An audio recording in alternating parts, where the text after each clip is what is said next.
통성경 공부를 시작하도록 하겠습니다. 잠깐 기도하고 시작하도록 하겠습니다.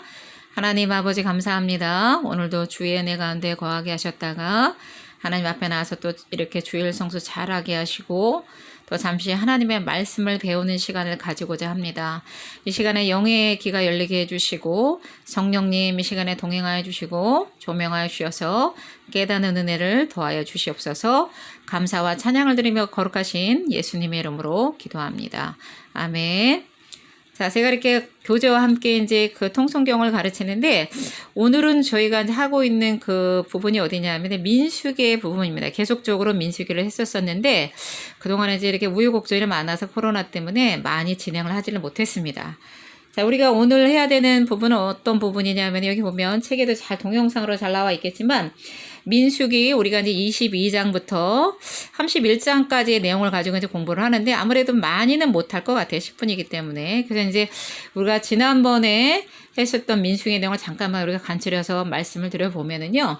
어떤 내용이 있었느냐 하면 이제 모세의 스토리가 계속적으로 나오고 있죠.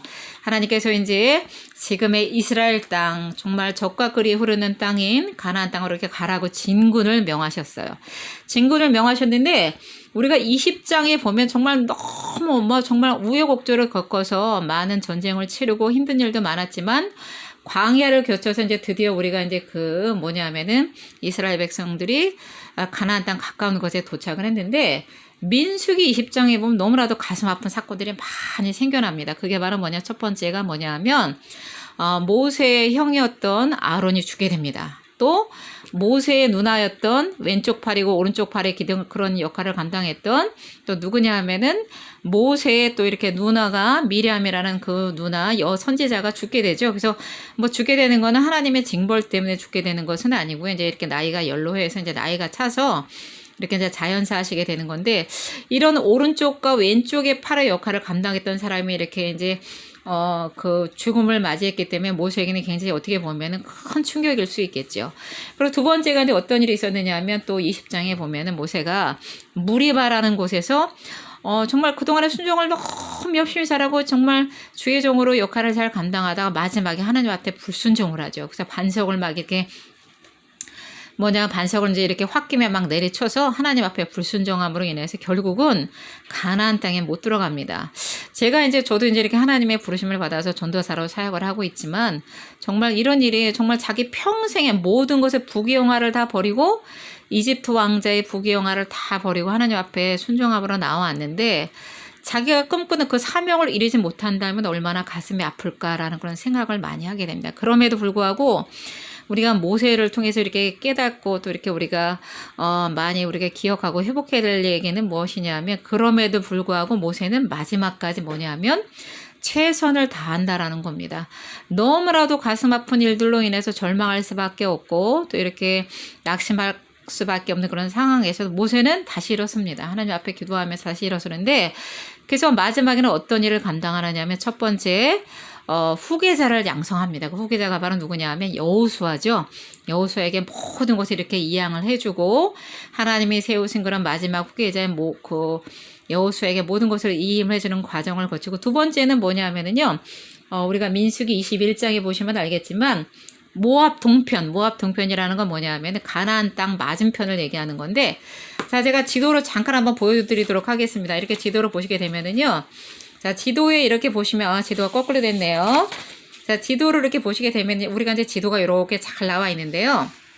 자, 위쪽을 한번 보세요. 위쪽을 보시면 자, 여기 이렇게 V자 모양의 이렇게 손가락 V자 모양의 요 부분이 보이죠? 여기가 바로 어디냐면은요. 이쪽 부분이 홍해 바다가 되는 거예요. 여기가 뭐냐면은 요 V자 모양 부분이 홍해 바다가 되는 거고요. 여기가 바로 뭐냐면 여기가 시내산이 됩니다. 그래서 이제 이스라엘 백성들이 시내산에 있다가 열심히 위쪽으로 올라가요. 계속 위쪽으로 쭉 올라가는데 보세요. 자, 위쪽으로 계속적으로 쭉 올라가게 되는데 올라가면서 보시면 알겠지만 이제 어디쯤에 도착을 한 거냐면은요. 자, 보시게 되면은 여기가 가나안 땅입니다. 이쪽 부분이 여기가 이렇게 가나안 땅이 되는 거예요. 여기가 하나님 주신 지금의 이스라엘 땅이 되는 거죠. 근데 이제 현재 이스라엘 사람들은 어디쯤에 위치하고 있냐? 여기 정도에 위치하고 있어요. 여기 정도. 여기 정도에 위치하고 있는데 이제 오른쪽으로 이렇게 계속 올라가면서 이 모압, 여기가 모압이라는 나라가 나오죠. 오늘 모압의 이야기를 또 한 번 할 건데 모압이라는 나라가 나올 때 이 모압이라는 나라 또 싸움도 하게 됩니다. 그래서 오른쪽으로 계속 올라가면서 이 가나안 동편에 보면 가나안 동편에 5 왕들과 싸움을 하게 되는데 전쟁을 하게 되는데 마지막으로 막 그 정말 모세가 마지막 투혼을 불살라서 어떻게 해주게 되느냐 하면은 모압의 5 왕들과 함께 뭐를 하냐 5 왕들을 물리칩니다. 그래서 모압 동편을 이렇게 차지를 하는 것을 볼 수가 있습니다.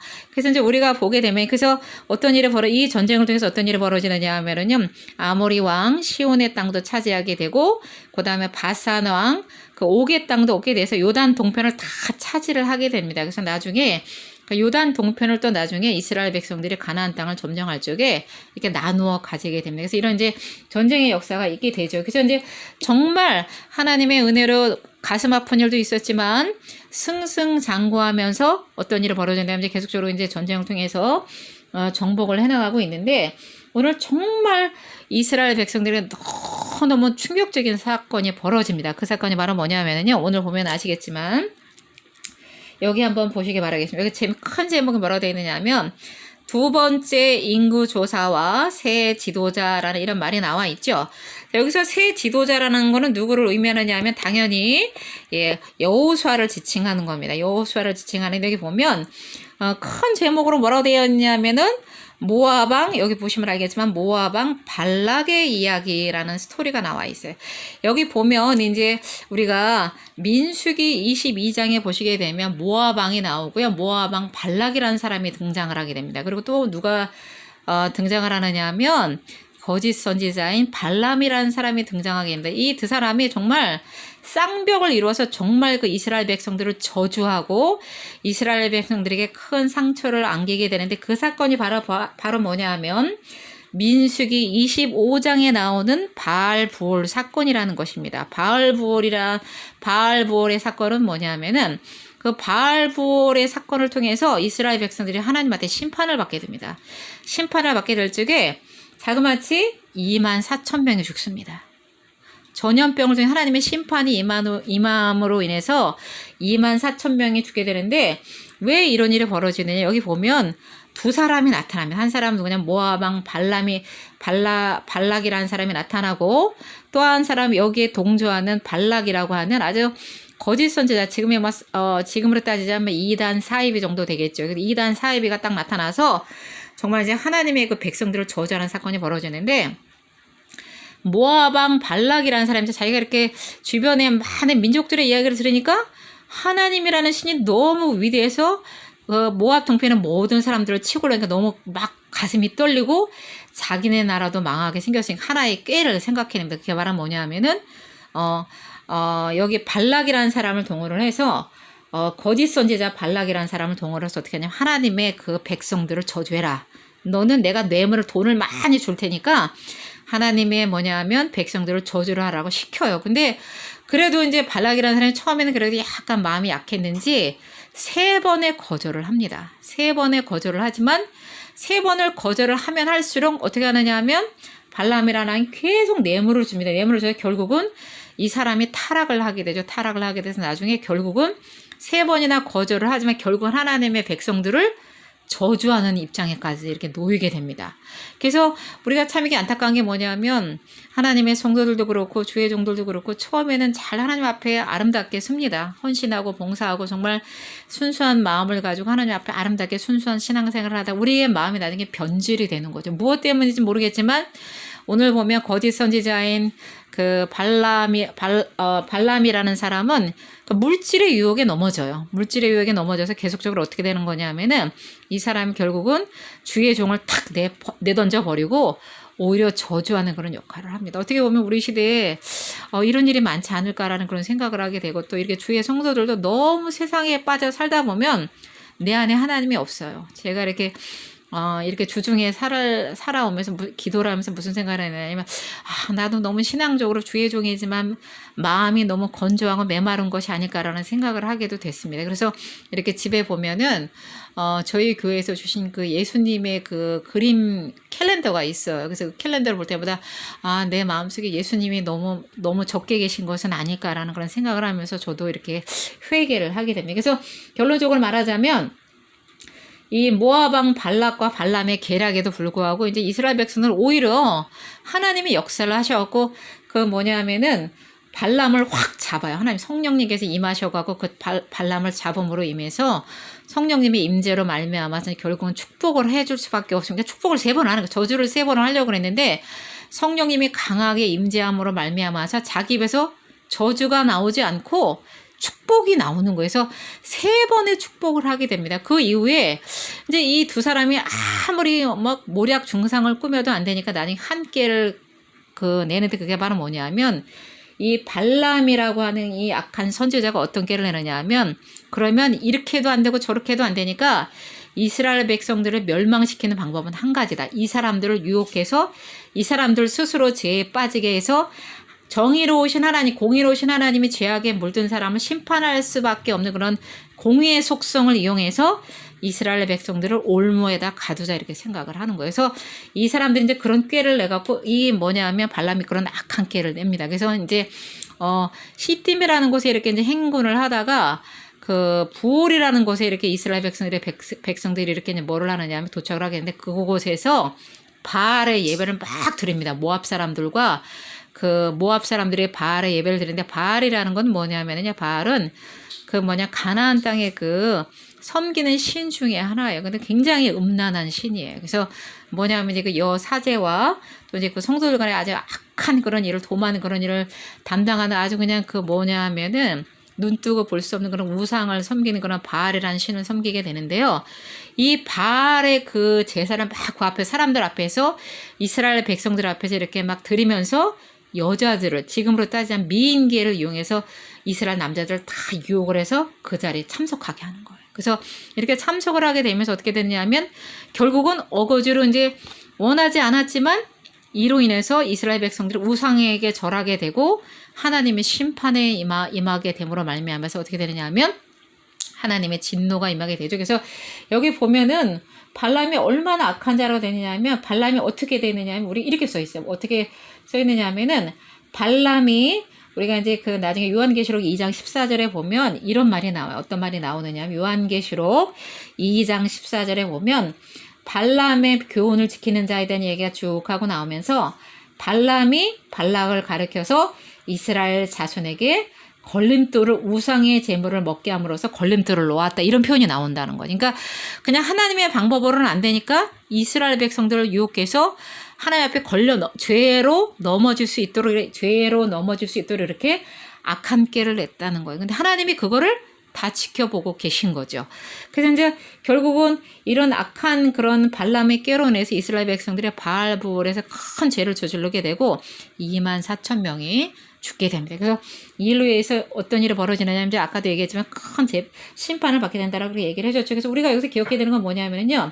지금 시대든 그 시대든지 간에 어쨌거나 그 사탄 마귀는 하나님의 자녀들을 스스로 이렇게 막 유혹 가운데 뭐를 하는 거냐면 거짓 선지자나 아니면 이단 사입 이런 그 미혹의 영들을 통해서 하나님의 자녀를 미혹해서 죄에 빠지게 한다는 거죠. 우리가 이런 것을 잘 기억하고 지금 시대 때 가장 중요한 것이 뭐냐 하면 분별하는 거예요. 네, 분별하는 거. 영적으로도 분별하고 이성적으로 분별을 해야 된다는 거예요. 우리가 하나님 앞에 영적으로 분별하고 이게 정말 하나님의 뜻인가 아닌가 이렇게 미혹에 빠지지 않게 해야 될 일이 뭐냐면 우리가 텔레비 보고 유튜브 보고 뭐 스마트폰 열심히 들여다보면 하나님의 지혜가 임할까? 그렇지 않습니다. 지혜가 임하지 않고 하나님의 말씀을 갖고 알자. 하나님의 지혜가 있어서 그때 이렇게 내가 하지 말아야 될 것 같고 해야 된다. 이런 것을 가지고 분별할 수 있다라는 거죠. 그래서 이렇게 이제 유혹이 왔는데 결국 나중에 이제 다 망하고 이렇게 이스라엘 백성이 큰 고통에 처하게 되는데 또 하나님이 이 악한 자들의 죄를 그냥 또 보아 넘기시지 않으셨어요. 어떻게 했느냐 하면 아까도 말씀드렸지만 요한계시록 2장 14절에 보면은 뭐라고 했느냐 발락이 이스라엘 백성들 앞에 걸림돌을 딱 갖다 놨다 그랬어요. 죄를 질 수밖에 없는 올무를 딱 갖다 놨을 때 하나님이 이 악한 자들을 그냥 두는 것이 아니고 하나님이 바라보고 계세요. 바라보고 계셔서 어떻게 하냐면 나중에 민수기 31장에 보면 보복하십니다. 이 거짓 선지자와 하나님의 자녀들을 미혹해서 죄에 빠뜨린 모든 사람들을 기억하셔갖고 결국은 보복 전쟁을 일으키는데 미디안과의 전쟁에서 결국은 발람이 죽어요.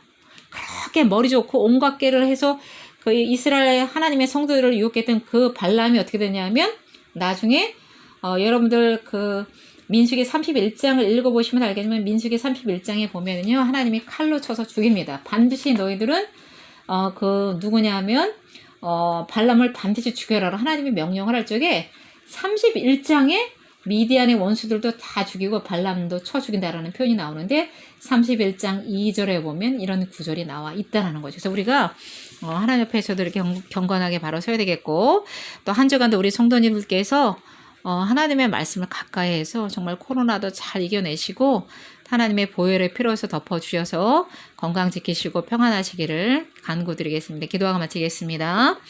하나님 감사합니다. 짧은 시간이 이제만 이렇게 두서없이 하나님 말씀 전했지만 또 말씀의 회복을 통해서 영의 회복이 있게 해주시고 한 주간도 평안히 지켜주시며 어디를 있든지 무엇을 하든지 간에 하나님께서 그리스도 보혈의 피로 덮어주셔서 코로나로부터 지켜주시고 건강 지켜주시고 마음의 평강을 허락하여 주시옵소서. 감사드리며 거룩하신 예수님의 이름으로 기도합니다. 아멘.